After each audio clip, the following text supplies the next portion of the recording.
The ritual is almost sacred, isn't it? The first thought in the morning, even before your eyes have fully adjusted to the light. It's the sound of the grinder, the smell of the beans, the warmth of the mug in your hands. For me, coffee wasn't just a drink. It was the starting pistol for my day. It was the signal to my brain that it was time to perform, to focus, to be productive. But lately, that signal had started to feel more like an alarm bell. The energy it gave me felt borrowed, a high-interest loan I'd have to pay back with an afternoon crash and a restless night. The focus felt frantic, a scattered energy that skimmed the surface of tasks that struggled to go deep. I was running on fumes, and my fuel was just more fumes. So, I decided to try an experiment, a radical one for a coffee addict like me.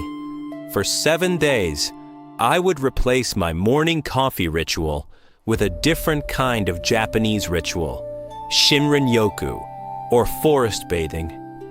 The idea isn't about hiking or exercise.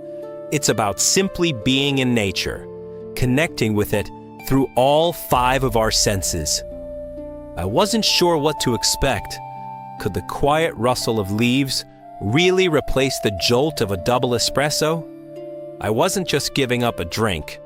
I was giving up my primary tool for productivity.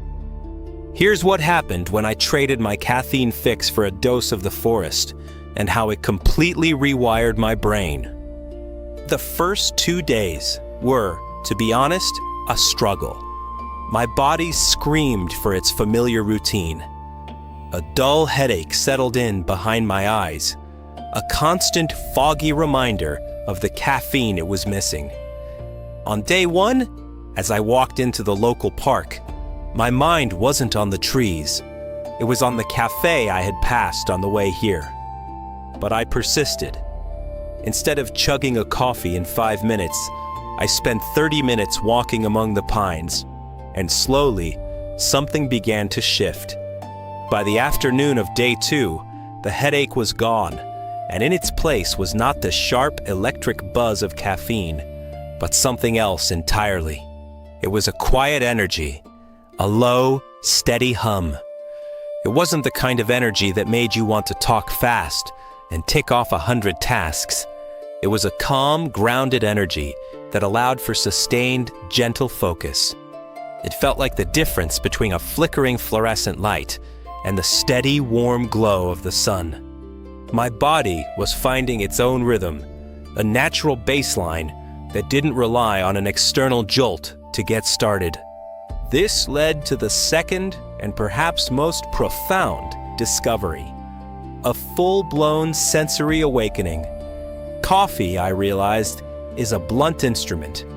It cranks up the volume of your brain's activity, but seems to mute everything else. It's all about the mental rush.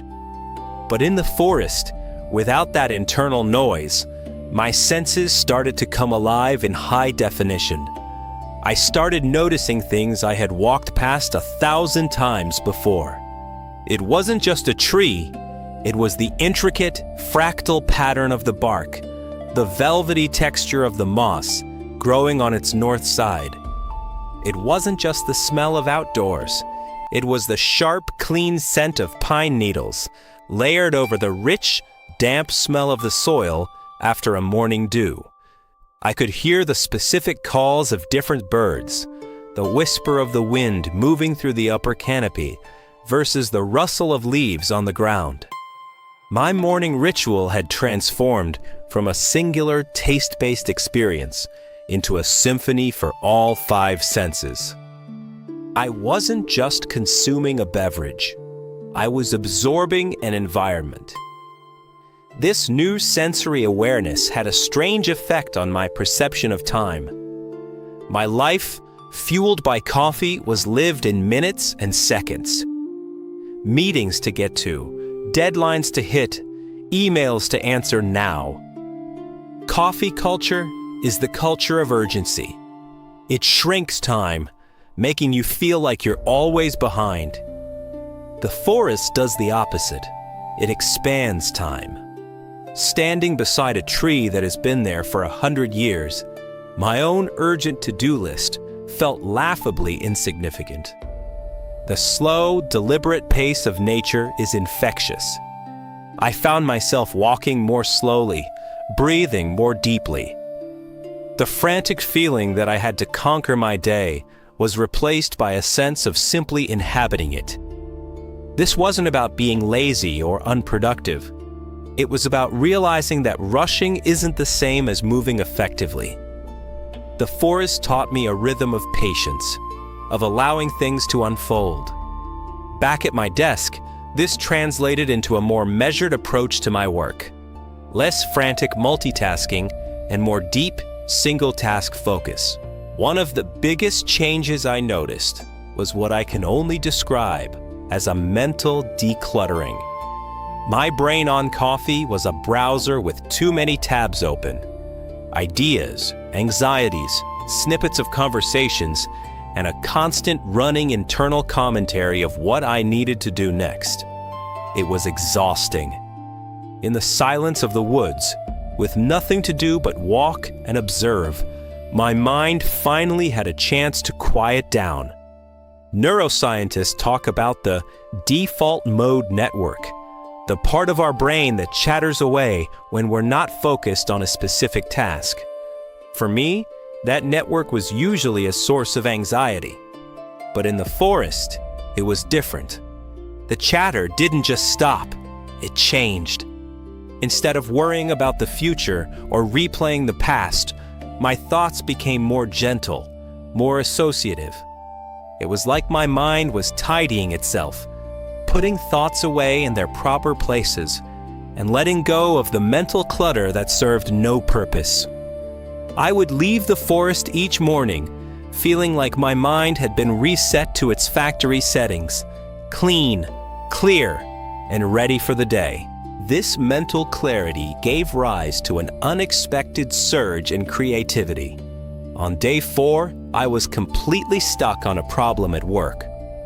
I had been banging my head against it for days, and my coffee-fueled brainstorming sessions were only producing the same tired ideas. That morning, I went to the forest with the problem in my mind, but I didn't try to solve it. I just walked. I watched the squirrel chase an acorn. I traced the path of an ant on a log. I looked at the way the light dappled through the leaves. And then, out of nowhere, the solution to my problem just appeared. It wasn't a lightning bolt of inspiration, more like a quiet whisper. It was a connection between two ideas I had never put together before. The forest, by allowing my mind to wander and be unfocused, had created the space for a new connection to form. It taught me that true creativity doesn't come from forcing it. It comes from creating the right conditions for it to emerge naturally. The best ideas don't live in the bottom of a coffee cup. They live in the quiet spaces between our thoughts. Beyond creativity, I noticed a profound shift in my emotional landscape.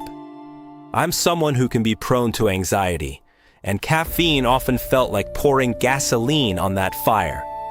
It would amplify my worries, making small problems feel like insurmountable crises. During my week of forest bathing, I faced a typically stressful situation, an unexpected deadline, a difficult email. My usual reaction would have been a surge of panic, a tightening in my chest. But this time, my reaction was different. It was calmer. The stressful event was still there, but my internal response to it was muted, more grounded. It felt as if the forest had lent me some of its resilience. When you stand next to a deeply rooted tree that has weathered countless storms, your own problems start to feel more manageable. It's a sense of perspective that's hard to find in an office. I wasn't suppressing my emotions. I was simply experiencing them from a place of greater stability and calm.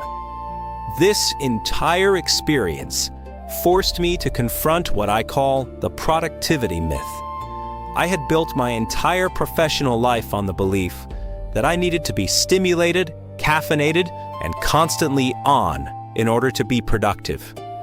My worth was tied to how much I could accomplish in a day. The forest dismantled that myth completely. It showed me that there is a world of difference between being busy and being productive. My coffee-fueled days were busy. I sent a lot of emails. I attended a lot of meetings. I multitasked constantly. But my forest-fueled days were productive. The work I did was deeper, more thoughtful, and more focused. I accomplished less in terms of quantity, but the quality of my output was significantly higher. True productivity, I learned, isn't about the speed of your actions, but the clarity of your intention. The forest provided that clarity without the frantic, nervous energy of caffeine. It was a more sustainable, more holistic form of productivity. Of course, one of the most immediate and tangible benefits was the dramatic improvement in my sleep. For years, I had accepted a certain level of sleep disturbance as normal. I'd fall asleep, but wake up a few times, and often rise feeling groggy, reaching for the coffee pot to feel human again. It was a vicious cycle. By day 3 of my experiment, that cycle was broken. Without any caffeine in my system, my body rediscovered what it felt like to truly rest. I was falling asleep faster and staying asleep through the night. But the real change was the quality of that sleep.